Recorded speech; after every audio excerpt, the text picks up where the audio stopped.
Hello! Voici un nouvel épisode de La Grande Sœur. Et aujourd'hui, je voulais parler des complexes.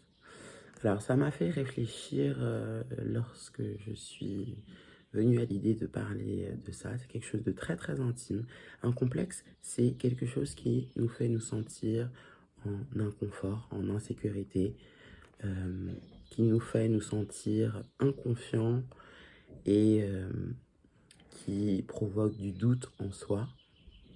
C'est quelque chose que l'on remarque à propos de soi et qui nous dérange profondément.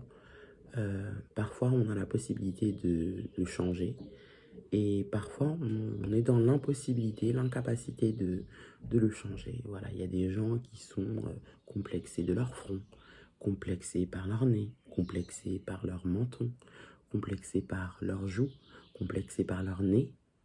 Je l'avais dit avant. Complexés par leur poitrine, complexés par leurs fesses, leurs jambes, leurs cuisses. Enfin, je veux dire, il y a tout type de complexes. Et ensuite, il y a les complexes qui sont psychologiques, qui pensent qu'ils sont plus bêtes que la moyenne, qui pensent qu'ils n'ont pas les capacités, qui pensent qu'ils n'ont pas le courage. Euh, et ça devient un complexe qui sera dirigé vers la société et les interactions sociales et qui fera que votre comportement en fait dépendra de la réponse que vous aurez. Le complexe physique, c'est quelque chose qui nous dérange dans notre perception de nous. Lorsqu'on est, on ne sait pas qu'on est. EST. Voilà, qu'on est. On ne sait pas qu'on deviendra. On ne sait pas qui on est parce qu'en fait, on est dans l'impossibilité de pouvoir comprendre ce qu'est d'être. Voilà, vraiment, le bébé, là, l'enfant, là, il traduit tout notre malaise, tout le mal-être qu'on a à l'intérieur de nous, qui sont les complexes. Voilà. La façon dont on va bouger dans la société, par exemple, sera par rapport à un complexe. Un complexe, c'est quelque chose qu'on ne peut pas changer et qu'on doit apprendre à accepter et à aimer. Et c'est la même chose avec les étrangers. Lorsqu'on rencontre quelqu'un, on n'a pas la possibilité de savoir ce qu'elle est, qui elle est et comment elle bouge. On est dans la découverte permanente. Dans la gestion des complexes, il faut apprendre à gérer ces complexes, à les apprécier parce que ça fait partie de nous. Si on était parfait, peut-être qu'on ne serait pas là. Et même les personnes que l'on considère parfaites ont des complexes. Parce que le complexe, c'est pas physique seulement. C'est psychologique, c'est environnemental. Il y a des gens qui sont complexés de leurs parents, qui ont honte de leurs parents. Tu vois, qu'est-ce que tu peux faire? Qu'est-ce que tu peux faire? Il y a des gens qui ont honte et qui sont complexés de leur front. Qu'est-ce qu'on va faire? Est-ce qu'on va découper tous les fronts des gens pour les rapetisser?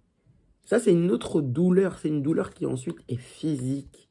On parle souvent de la chirurgie pour pouvoir arranger ces problématiques de complexe physique. Par exemple, tu as une petite poitrine, tu souhaiterais avoir une plus grosse poitrine. C'est possible.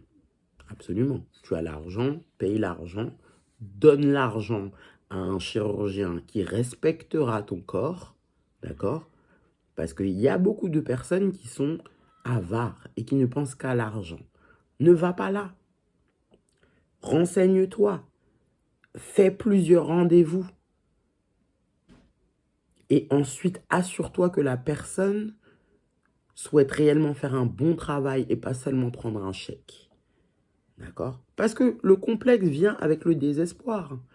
Et à mesure désespérée, quel est le type d'action? Ce sont des actions désespérées.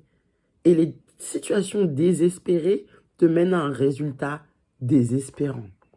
Absolument. Absolument. Il y a énormément de personnes, par exemple, elles ont fait refaire leur nez, mais le nez, c'est au milieu de la figure, en fait. Donc, tu changes le nez, tu changes tout ton visage. Et c'est pas moi qui le dis, hein. C'est la réalité que je vois de mes yeux. Tu vois? Tu changes ton nez, tu changes tout ton visage. Il y a des gens, dont des Instagrammeurs, des influenceurs, là, qui ont fait refaire leur nez pour ensuite pleurer. Je n'aime pas mon nez, mais ensuite, tu veux qu'on fasse quoi? Qu'est-ce que tu veux qu'on fasse avec toi, en fait?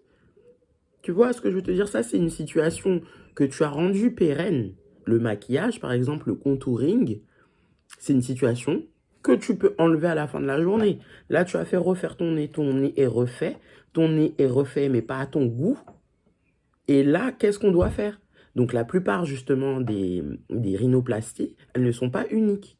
Les gens font refaire le bout, font refaire les narines, font refaire l'arête. Tu as beaucoup de personnes qui ont fait 2, 3, 4 rhinoplasties. Et justement, on te dit, par exemple, plus tu passes dessus, plus ça fragilise, en fait, le nez. Parce qu'il faut couper, mettre une broche, enfin, peu importe, tu vois. Mais en soi, c'est un travail. Donc, c'est quand même beaucoup d'efforts de vouloir arriver à un résultat que tu ne connais pas. Parce qu'aujourd'hui, tu es imparfait, tu as des complexes, mais ça ne veut pas dire que tu es complexé. Avoir des complexes, c'est une chose et tout le monde en a. Peu importe ce qu'il représente pour toi, tout le monde en a. Mais par contre, la plupart d'entre nous font en sorte de vivre avec et de l'accepter parce que c'est qui tu es, en fait. C'est qui tu es. Pas complexé, mais imparfait en soi. Je ne dis pas que tu n'apprendras jamais à vivre avec, je ne dis pas qu'il n'y a pas des façons de régler. Si par exemple, tu as une petite poitrine et que tu as envie de refaire tes seins, mais moi, qui je suis pour te dire ne fais pas? Je dis juste, mets ton argent chez quelqu'un en qui tu crois. Parce que tu lui donnes ta vie. Il y a des personnes, elles ont voulu faire un BBL, elles sont décédées sur la table d'opération. Tu vois ce que je veux te dire? Pour de l'argent. Pour parfois des économies d'argent.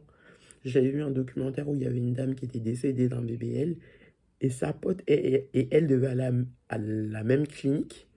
La semaine d'après, la mort de la première dame, la copine est allée faire son BBL dans la clinique. T'imagines ce type de dilemme dans ta vie? Soit tu perds de l'argent en fait, soit tu prends le risque de t'éteindre sur la table d'opération. C'est la même table sur laquelle ta pote s'est éteinte la semaine d'avant, quoi. Donc, c'est quand même une grande douleur de devoir ne serait-ce que songer à ça. Le complexe, il est là, mais ça fait partie de nous. Il y a des façons d'arranger, d'accord, sa perception de soi à travers le complexe, d'apprendre à voir la beauté dans sa différence, d'accord, et de s'accepter pleinement. Ou, si vous avez la possibilité, changer. Franchement, aujourd'hui, l'argent existe, les chirurgiens existent, les psychologues existent, les psychiatres existent, les antidépresseurs existent. My love, il faut parler en fait de ces complexes. Il faut parler de ces complexes, les normaliser pour que tu ne sois plus le seul. Peut-être que tu rencontreras un frère ou une sœur complexée et que vous serez tous les deux dans la démonstration d'affection pour justement oublier que le complexe fait partie intégrante de votre vie. En tout cas, c'est ce que je vous souhaite. Et excellente journée à vous. Prenez soin de vous et des autres.